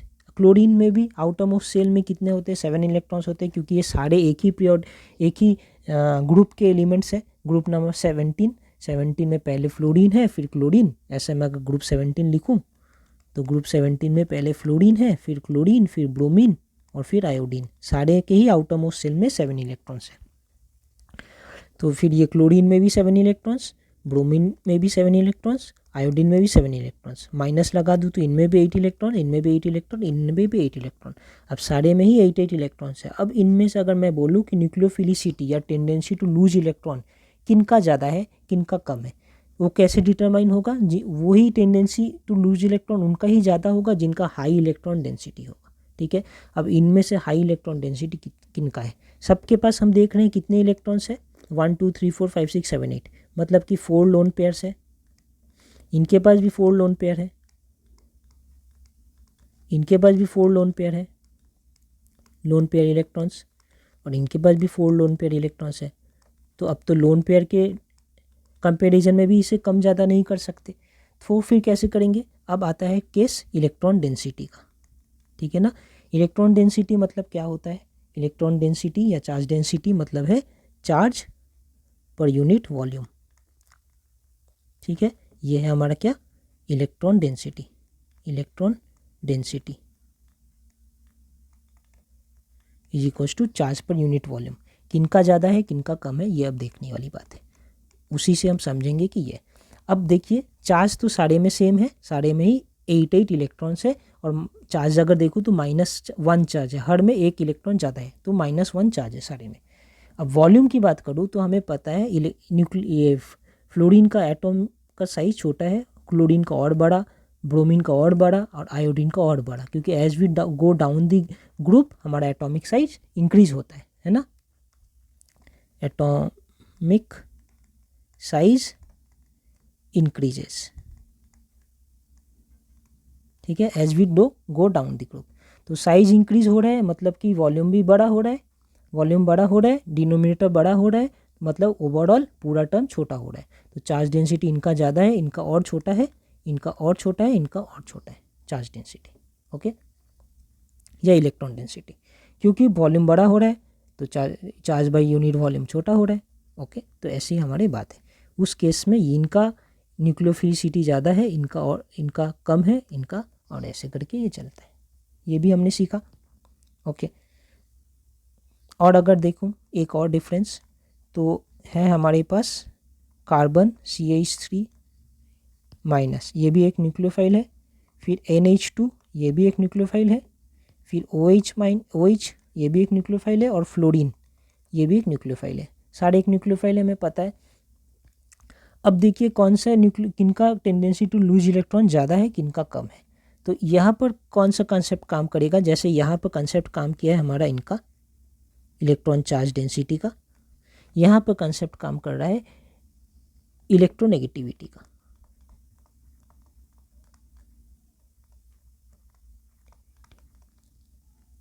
इलेक्ट्रोनेगेटिविटी,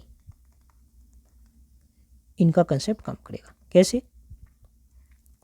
इलेक्ट्रोनेगेटिविटी जिनका ज़्यादा है वो इलेक्ट्रॉन्स को अपने तरफ खींच कर रखते, छोड़ते नहीं है। तो जो छोड़ेंगे नहीं electron, tendency to lose electron उनमें कम होगा, छोड़ेंगे ही नहीं तो वो वीक न्यूक्लियोफाइल बनेंगे। ठीक है, अब देखिए किनको इलेक्ट्रॉन खींच कर रखने की या अपने पास इलेक्ट्रोनेगेटिविटी ज़्यादा है। ये अगर मैं एक ग्रुप की, ये अगर एक पीरियोडिक टेबल की बात करूँ तो हमारा आता है क्लोरीन, कार्बन, पहले ब्रोमीन, फिर कार्बन, फिर नाइट्रोजन, ऑक्सीजन, फ्लोरीन, और फिर नियॉन। ये हमारा पीरियोडिक टेबल में है सेकेंड पीरियड में। ठीक है, सेकेंड पीरियड में ऐसे आते हैं। ये है हमारा 13, 14, 15, 16, 17 और 18 ग्रुप्स। ठीक है, तो देखिए ऐसे करके जब यहाँ से यहाँ जाते हैं तो हमारा इलेक्ट्रोनेगेटिविटी इंक्रीज होता है। ओके, तो किसका इलेक्ट्रोनेगेटिविटी ज़्यादा है? फ्लोरीन का ज़्यादा है। तो फ्लोरीन इलेक्ट्रॉन छोड़ना नहीं चाहेंगे, अपने पास रखेंगे, और अगर वो नहीं छोड़ना चाहेंगे तो वो वीक न्यूक्लियोफाइल होंगे। तो इसलिए फ्लोरीन वीक न्यूक्लियोफाइल है, ऑक्सीजन उससे अच्छा है, नाइट्रोजन उससे अच्छा है, कार्बन सबसे अच्छा न्यूक्लियोफाइल है। तो इनका स्ट्रेंथ इस टाइप से आएगा। न्यूक्लियोफिलिसिटी ऑफ ये CH3 माइनस सबसे ज़्यादा है और फिर ऐसे ऐसे डिक्रीज हो रहा है। ये तो हमने ये अच्छा एक इम्पॉर्टेंट पॉइंट यहाँ सीख लिया। तो हमने तो अभी तक जो अटैकिंग रिएजेंट देखा, अटैकिंग रिएजेंट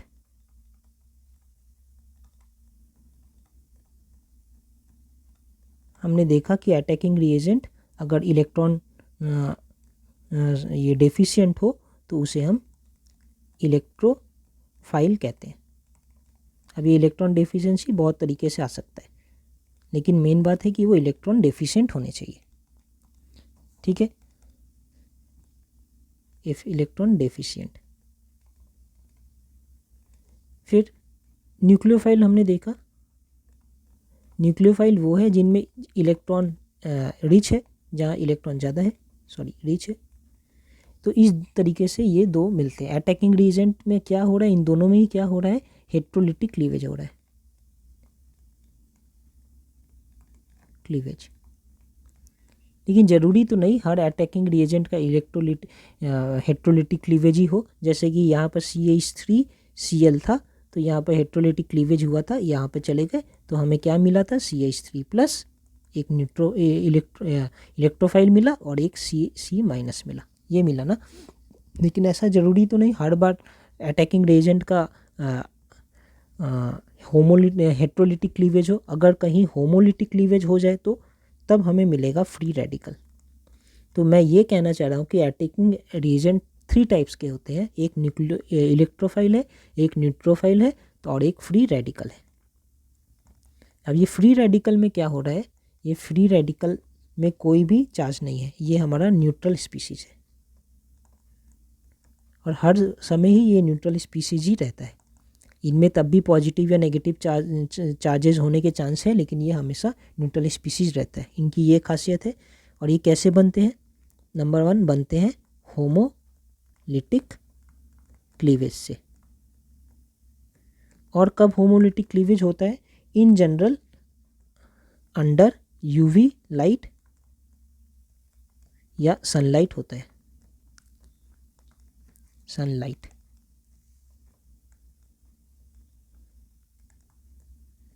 कैसे, फॉर एग्जाम्पल इनका क्या है, अगर मैं क्लोरीन को लूँ Cl2, तो इनमें कैसा क्लीवेज होगा, ये क्लोरीन बना कैसे है, क्लोरीन को ऐसे लिख सकता हूँ Cl, तो अगर प्रेजेंस ऑफ सनलाइट रहे या यूवी रे में लिख देता हूँ यूवी, तो इनका होमोलिटिक क्लीवेज होगा। एक कार्बन एक इलेक्ट्रॉन यहाँ चले जाएंगे, एक इलेक्ट्रॉन यहाँ चले जाएंगे, तो ये ऐसा बन के क्लोरीन एक रेडिकल प्लस क्लोरीन रेडिकल, ये क्लोरीन रेडिकल हमें मिल रहा है। ये भी न्यूट्रल है, ये भी न्यूट्रल है, ठीक है। वैसे ही अगर हमारा CH3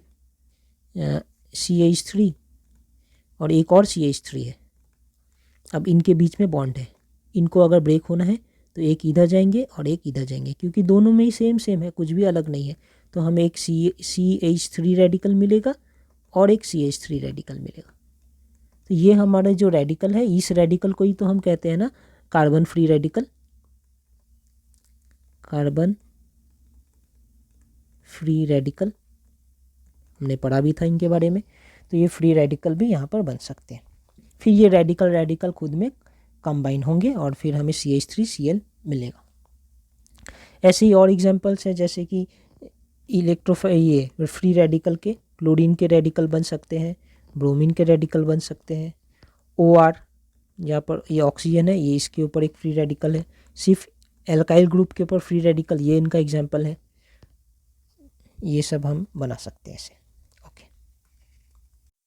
अब यहाँ अगर हाइब्रिडाइजेशन की बात कर लूँ, पहले भी डिस्कस किया था, फिर एक बार देख लेते हैं कि अगर हमारा इलेक्ट्रोफाइल है, मतलब कि कार्बन के केस में वो कार्बोकैटायन बनेगा, फॉर एग्जांपल CH3 प्लस, तो इनमें क्या है, हमारा sp2 हाइब्रिडाइजेशन है, 1 2 3, तो sp3 मतलब sp2, क्योंकि इसमें 3 ऑर्बिटल है, s 1 और 2 p, तो 1 2 3 3 हाइड्रोजन के संग इन्होंने बॉन्डिंग बना लिया। और इनके पास एक एम्प्टी p ऑर्बिटल रहता है, जिनमें कुछ भी नहीं है, बस एक p ऑर्बिटल एम्प्टी है, क्योंकि इनमें एक इलेक्ट्रॉन की कमी है, ये प्लस साइन भी यहाँ दिखाते हैं। तो यहाँ पे sp2 with an empty orbital, यहाँ पर एक इलेक्ट्रॉन ज़्यादा है, तो ये इनका शेप क्या है, इनका शेप है टेट्राहेड्रल। अगर आप थोड़ा ठीक से समझे तो ये एक ट्राइपॉड के जैसा है, जिसका ये वाला और ये वाला 3 लेग है। 3D डायग्राम में बनाने की कोशिश किया हूँ। ये उनका 3 पाँव है ट्राइपॉड का, और ये उनका हेड है। तो हेड में 2 इलेक्ट्रॉन्स, ये sp3 ऑर्बिटल है, ये भी sp3 ऑर्बिटल है, ये भी sp3 और ये भी sp3। तो बेसिकली कार्बन की तरफ से यहाँ sp3 आ रहा है, sp3, और हाइड्रोजन की तरफ से s आ रहा है, दोनों के ओवरलैप से ये अल्फा सिग्मा बॉन्ड यहाँ बना है। ऐसे यहाँ भी है, और ये सिर्फ एक sp3 ऑर्बिटल है। इस sp3 ऑर्बिटल में दो इलेक्ट्रॉन है, मतलब वन लोन पेयर है। तो यहाँ हम कह सकते हैं ये sp3 हाइब्रिडाइज्ड कार्बन एटम है, ये कार्बन जो एटम है ये sp3 हाइब्रिडाइज्ड कार्बन एटम है विथ वन लोन पेयर। ये जो कार्बन एटम है कार्बोकैटायन का, ये sp2 हाइब्रिडाइज्ड एटम है with an empty p orbital. ये ऊपर और नीचे p ऑर्बिटल का डंबल है जो एम्प्टी है, कार्बोकैटायन। अगर मैं कार्बन फ्री रेडिकल की बात करूँ तो यहाँ पर एक इलेक्ट्रॉन फ्री है, मतलब कि one unpaired electron in p orbital. यहाँ पे जैसे p ऑर्बिटल में कुछ भी नहीं है, यहाँ p ऑर्बिटल में एक इलेक्ट्रॉन है जो कभी ऊपर कभी नीचे रह सकता है। और यहाँ पे कोई प्लस चार्ज नहीं होगा, सॉरी ये कोई प्लस चार्ज नहीं है, ये बिल्कुल न्यूट्रल होता है। इनका भी हाइब्रिडाइजेशन sp2 है। जैसे कि ये कार्बन अपने तरफ से यहाँ sp2 ऑर्बिटल दिया है और ये हाइड्रोजन ने अपने तरफ से s ऑर्बिटल दिया है। दोनों के ओवरलैप से एक सिग्मा बॉन्ड बना है, यहाँ भी सेम यहाँ भी सेम। तो ये सारे sp2 कार्बन जो है sp2 हाइब्रिडाइज्ड है with one unpaired electron in p orbital. ये कार्बन फ्री रेडिकल है। ये सब हमने पहले भी देख चुके थे, ठीक है। अब यहाँ देखते हैं कि जब भी कोई इलेक्ट्रॉन मूवमेंट होगा ऑर्गेनिक रिएक्शन में तो वो कैसे दिखेंगे, एरो से हम उसे कैसे डिनोट करेंगे। Electron movement in organic reaction.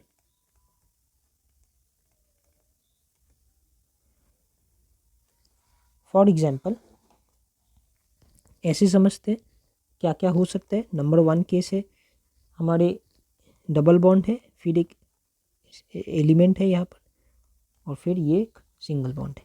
अगर हमारा इलेक्ट्रॉन यहाँ पर जो डबल पाई बॉन्ड है, मतलब यहाँ तो एक सिग्मा है एक पाई है, मूवमेंट हमेशा पाई बॉन्ड वाले इलेक्ट्रॉन ही करते हैं। तो अगर ऊपर वाले बॉन्ड को मैं पाई बॉन्ड समझता हूँ क्यों, तो दो इलेक्ट्रॉन्स है।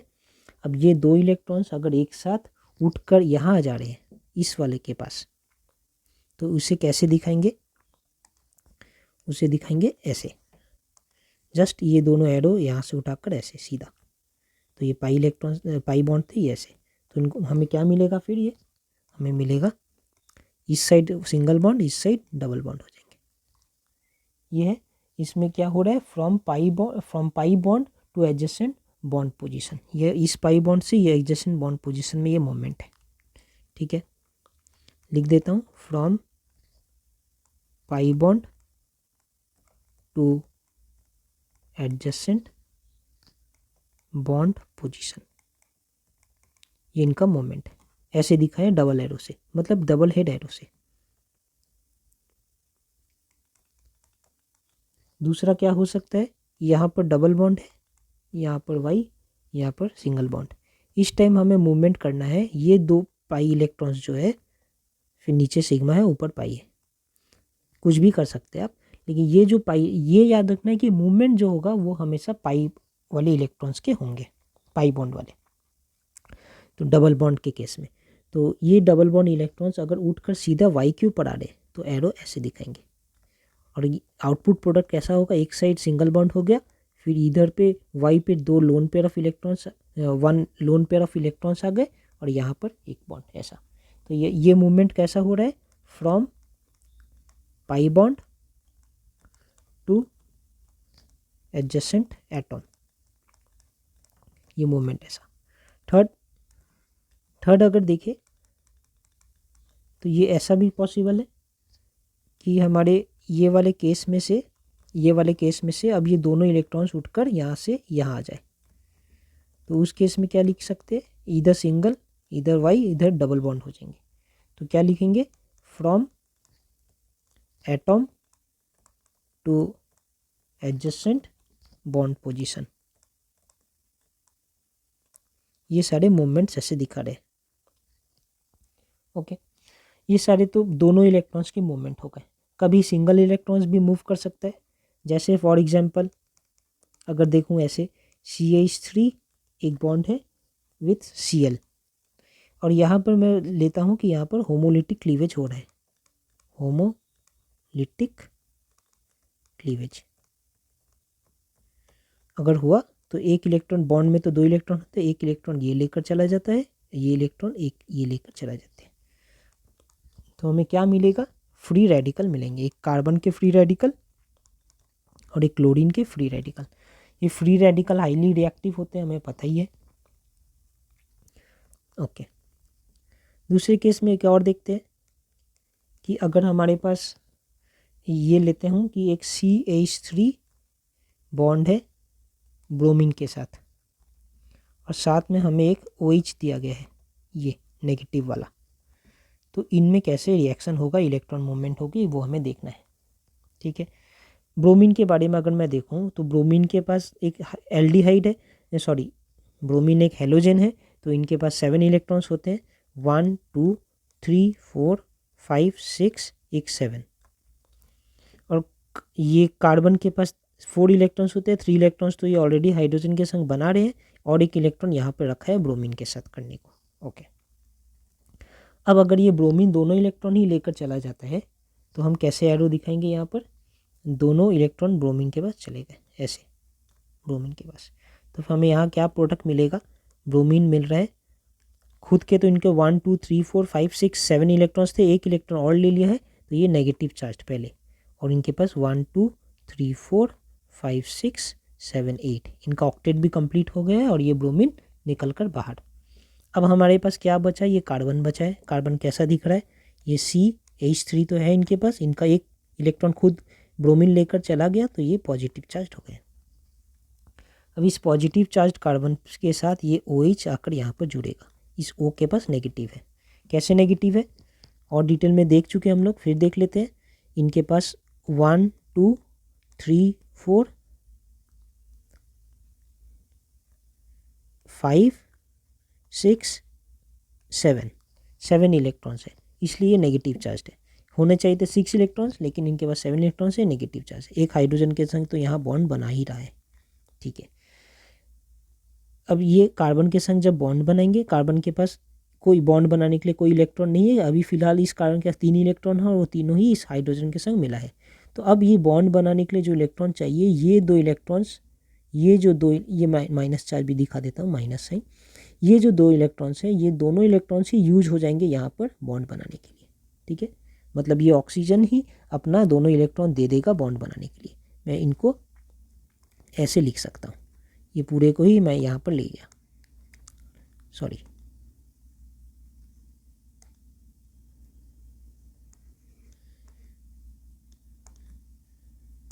तो पूरे को ही ले गया। अब इनके बीच में जो बॉन्ड बनेगा, यही 2 इलेक्ट्रॉन्स यहाँ पर आएंगे बॉन्ड बनाने के लिए।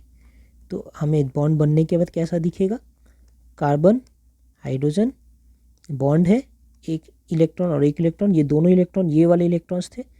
अब यहाँ पर ऑक्सीजन है, इनके सर पे 2 इलेक्ट्रॉन इधर, नीचे 2 इलेक्ट्रॉन, एक इलेक्ट्रॉन इधर जो हाइड्रोजन के संग जुड़ा है, तो ये इलेक्ट्रॉन ऐसा। इनका नेगेटिव चार्ज अब खत्म, क्योंकि इनके पास जो एक एक्स्ट्रा इलेक्ट्रॉन था वो चला गया कार्बन के पास। इनका पॉजिटिव चार्ज खत्म, क्योंकि इनका इलेक्ट्रॉन डिफिशियंसी जो था उन्होंने वो ऑक्सीजन ने पूरा कर दिया। तब ये पूरे एक कंपाउंड बन गए हैं, ये भी न्यूट्रल, ये भी न्यूट्रल। ये क्या हुआ, ये CH3OH बन चुका है। ओके, तो यहाँ पर मूवमेंट हमने कैसे दिखाया, इलेक्ट्रॉन मूवमेंट, ये डबल बॉन्ड यहाँ से टूट कर गए, ये बना है, और यहाँ पर दिखा सकते हैं ऐसे कि CH3 प्लस है और OH माइनस है। अब ये OH माइनस ऐसे, यहाँ पर ऐसे, तो हमें क्या मिल रहा है, प्रोडक्ट ये मिल रहा है। ओके, हमने यहाँ पर ये भी देखा कि जब CH3Br के पास OH आ रहे हैं एज ए अटैकिंग रिएजेंट, तो Br CH3 को छोड़कर अलग हो जाते हैं और फिर OH जाकर इनमें जुड़ जाते हैं। तो यहाँ पर Br जो अलग होने वाले हैं, इसे हम कहते हैं लिविंग ग्रुप, ये छोड़कर जाते हैं, तभी जाकर OH यहाँ अटैच हो सकते हैं। तो कोई भी एक अटैकिंग रिएजेंट आने पर एक ग्रुप को छोड़कर जाना पड़ रहा है और दूसरा ग्रुप आ रहा है, तो जो छोड़ के जाने वाले ग्रुप है उसे हम लिविंग ग्रुप कहते हैं। अब लिविंग ग्रुप कोई भी अगर आ जाए तो ये Br छोड़कर चला जाएगा, ऐसा नहीं है। ये डिपेंड करता है कि लिविंग ग्रुप किस टाइप के लिविंग ग्रुप है, वो अच्छा गुड लिविंग ग्रुप है या पुअर लिविंग ग्रुप है। जो गुड लिविंग ग्रुप है वो जल्दी से इसे छोड़कर जा सकता है, और जो पुअर लिविंग ग्रुप है वो जल्दी से इसे छोड़कर CH3 को छोड़कर नहीं जाएगा। तो कौन गुड लिविंग ग्रुप है, कौन पुअर लिविंग ग्रुप है, इसके बारे में भी थोड़ा समझ लेते हैं। तो अब हमारा टॉपिक है लिविंग ग्रुप।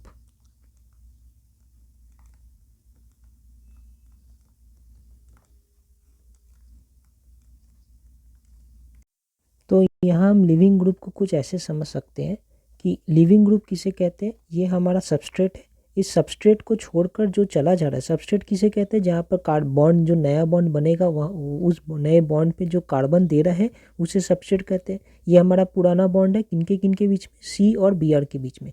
नया बॉन्ड बनेगा सी और ओ एच के बीच में। इस नए बॉन्ड में सी और ओ एच के बीच में जो नया बॉन्ड बन रहा है, इसमें कार्बन कौन लेकर आ रहा है, ये CH3Br। तो CH3Br हमारा सबस्ट्रेट है और ये हमारा अटैकिंग रिएजेंट है। तो जो भी स्पीसीज या एलिमेंट सबस्ट्रेट को छोड़कर जाता है उसे हम लिविंग ग्रुप कहते हैं। तो group that leaves the substrate as an attacking reagent arrives. तो ये अटैकिंग रिएजेंट जब अराइव हुआ तो ये Br ने सबस्ट्रेट को छोड़कर चले गए बाहर, तो इसे हम कहते हैं लिविंग ग्रुप। अब इस लिविंग ग्रुप दो टाइप के होते हैं, एक होता है गुड लिविंग ग्रुप, दूसरा है poor leaving group. Good leaving group किसे कहते हैं, ऑब्वियस सी बात है, जो आसानी से छोड़कर चला जाए और छोड़कर जाने के बाद ये स्टेबल हो।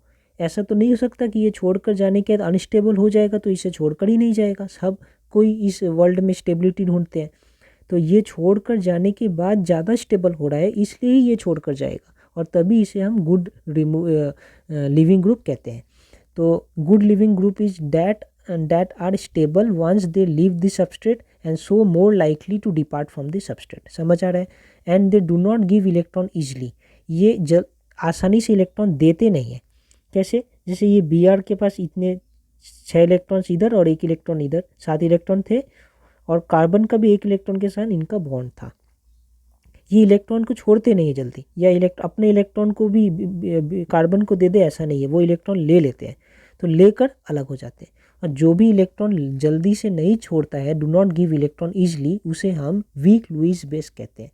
तो ऐसा हम समझ सकते हैं कि जो भी वीक लुईस बेस होगा वो ही हमारे गुड लिविंग ग्रुप हो सकता है। अब ये वीक लुईस बेस कहाँ से आ गया, थोड़ा इसके बारे में समझ लेते हैं। मुझे ज़्यादातर विश्वास है कि आपको पता होगा, तो भी मैं एक बार बता देता हूँ कि एज पर लुईस एसिड और लुईस बेस ये डेफिनेशन है कि जो भी इलेक्ट्रॉन्स को एक्सेप्ट कर लेते हैं, हाँ, एक्सेप्ट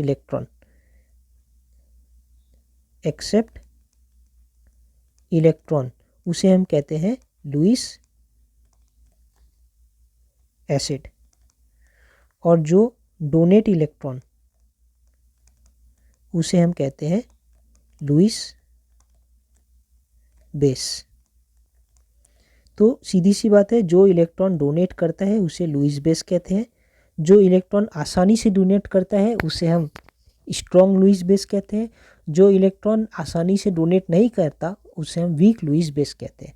तो यहाँ पर देखिए, हमारा ब्रोमीन तो इलेक्ट्रॉन देने वाले में नहीं है, वो इलेक्ट्रॉन लेकर जाने वाले में, तो ये आसानी से इलेक्ट्रॉन नहीं देगा, देयरफॉर ये एक वीक लुईस बेस है। तो do not give electron easily, so it is a weak Lewis base. Bromine, chlorine, iodine, ये सारे ही वीक लुईस बेस में आते हैं, और ये सारे ही हमारे गुड लिविंग ग्रुप है। वो चले जाने में उनकी भलाई है और वो स्टेबल हो जाते हैं। हमने ये सीखा। फिर पुअर लिविंग ग्रुप कौन से है, that are unstable on their own and less likely to depart from the substrate. ऐसे ग्रुप जो सबस्ट्रेट को जब छोड़कर निकल जाएंगे तो वो अनस्टेबल हो जाएंगे, स्टेबल होने की वजह ज़्यादा अनस्टेबल हो जाएंगी, तो वो सबस्ट्रेट को छोड़कर ही नहीं जाएंगे।